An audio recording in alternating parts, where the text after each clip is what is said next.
سوات میں جو واقعہ ہوا ہے، اور اس میں ایک عام امیج یہ ہے کہ یہ انتظامی نااہلی ہے، تو اس حوالے سے صوبائی حکومت کا موقف کیا ہے اور اب تک کیا اقدامات؟ جہاں تک سوات کے واقعے کا تعلق ہے، یہ انتہائی افسوسناک اور المناک واقعہ ہے، اور اس پر جتنا بھی افسوس کیا جائے وہ کم ہے۔ جہاں تک اس کی ذمہ داری کا تعلق ہے تو ذمہ داری کا تعین تو خیر کیا جا سکتا ہے تحقیق کے بعد اور اس پروسیس کے بعد، لیکن میں یہ سمجھتا ہوں کہ یہ جو چند افراد جو اس دریا میں پھنس گئے تھے اور جس کے بعد دریا کی لہروں نے ان کی زندگی ختم کی، میں سمجھتا ہوں کہ ان تک ریسکیو کی جو فیسیلیٹیشن تھی یا ریسکیو کے اہلکاروں کی وہاں پہنچنا تھا، اس میں یقیناً کوتاہی کا ایلیمنٹ موجود ہے۔ اس بات سے میں انکار کبھی بھی نہیں کروں گا۔ یہ ویسے بھی اخلاقی گراوٹ کا ثبوت ہوگا اگر میں کہوں کہ حکومت کا اس میں کوئی قصور نہیں۔ میں بالکل مانتا ہوں حکومت کو چاہیے تھا کہ وہاں پر پہنچتی اور وہاں پر فوری طور پر ان کی زندگی بچانے کی ہر ممکن کوشش کی جاتی، لیکن میں یہ بھی ساتھ ساتھ بتاتا چلوں کہ یہ جب واقعہ ہوا تو اس کے ساتھ ہی، کیونکہ یہ واقعہ صرف سوات میں صرف اس ایک جگہ میں یہ حادثہ نہیں ہوا، دریائے سوات جو ہے وہ بہت دور سے اس کا سفر شروع ہوتا ہے اور پورے سوات سے گزر کے وہ بہتا ہے، تو مختلف مقامات پر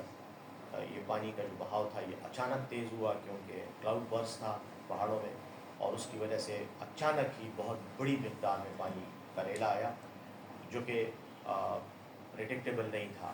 وقتی طور پر، اور فوری طور پر اس کی وارننگ اگر دی بھی جاتی تو شاید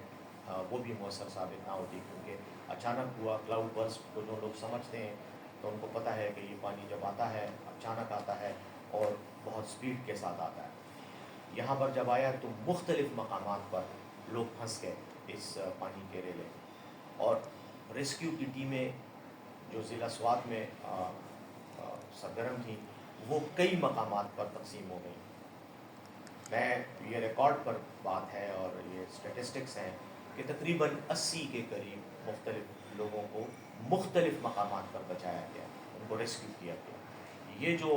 بدقسمت افراد 18 کے قریب جو اس جگہ میں موجود تھے، ان تک وقت پر امداد نہ پہنچنے کی ایک وجہ یہ بھی تھی کہ لوگ تقسیم تھے، اہلکار تقسیم تھے، بائی دا ٹائم وہ یہاں پہنچے تو دیر ہو گئی تھی۔ پھر بھی غفلت ہے، نااہلی ہے، انکار نہیں کرتا، اور اس کی وجہ یہ ہے کہ اس غفلت اور نااہلی کا ادراک کرتے ہوئے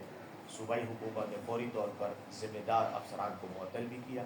ان کے خلاف قانونی کارروائی بھی کی جا رہی ہے، اور ہم نے جو افراد جاں بحق ہوئے ہیں ان کے لیے 15 لاکھ فی کس کا پیکج روپے کا اعلان بھی کیا ہے، تاکہ صوبائی حکومت کی طرف سے ان کی مالی معاونت بھی کی جا سکے، اور باقی بھی جو اس سلسلے میں اقدامات ہیں وہ کیے جا رہے ہیں۔ لیکن میں یہ بھی سمجھتا ہوں کہ اصولی طور پر چاہیے یہ کہ عوام بھی اوورال احتیاطی تدابیر اختیار کریں۔ پی ڈی ایم اے، ریسکیو 1122 اور ضلعی انتظامیہ نے کئی دن سے اس حوالے سے الرٹ جاری کیے تھے کہ دریائے سوات میں چونکہ وہاں پر بارشیں بھی ہو رہی ہیں، بارشوں کا وہ سلسلہ شروع ہو چکا ہے، اور ان بارشوں کے نتیجے میں پہاڑی علاقوں میں کلاؤڈ برسٹ کا بھی خطرہ ہوتا ہے، اس لیے یہ الرٹ جاری کیا گیا تھا کہ دریاؤں کے کنارے سے دور رہیں، احتیاطی تدابیر کریں۔ لیکن ٹھیک ہے، اس کے باوجود بھی عوام عموماً عمل پیرا نہیں ہوتی، لیکن اب یہ فیصلہ کیا گیا ہے کہ جو ذمہ داران ہیں، خاص طور پر اس واقعے میں